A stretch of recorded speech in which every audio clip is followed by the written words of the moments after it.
இது நான் யாருக்குமே ரெக்கமெண்ட் பண்ணவே மாட்டேன்.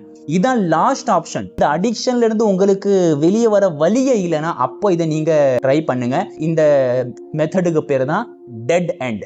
டெட் எண்ட் என்ன, நான் உங்களை சாவ சொல்லலை, உங்களுடைய செல்ஃப் ஹேட் மூலமாக அந்த அடிக்ஷனை நீங்க விடணும்.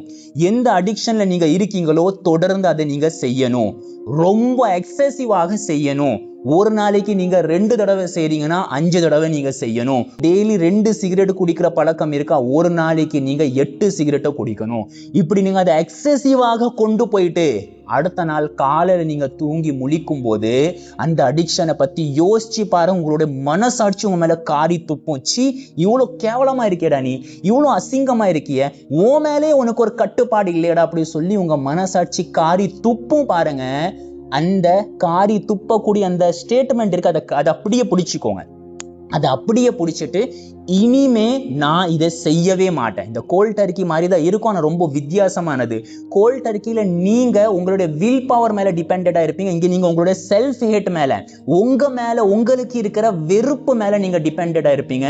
உங்க மேல உள்ள வெறுப்பை மட்டும் வச்சு நீங்க இந்த அடிக்ஷனை விடணும். ஆனா இதுல பிரச்சனை என்னன்னா, இந்த ரீகவர் ஆகிற டைம் இருக்க ரொம்ப கஷ்டமா இருக்கும்.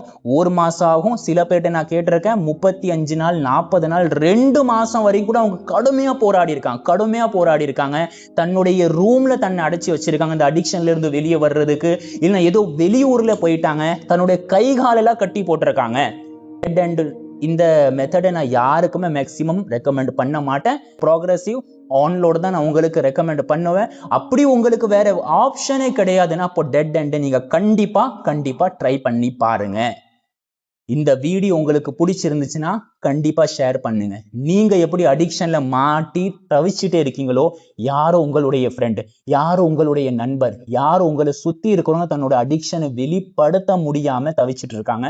அதனால இதை வாட்ஸ்அப் ஸ்டேட்டஸ்ல வைங்க, நிறைய பேருக்கு ஷேர் பண்ணுங்க. பி அவேர், விழிப்புணர்வோடு இருங்க.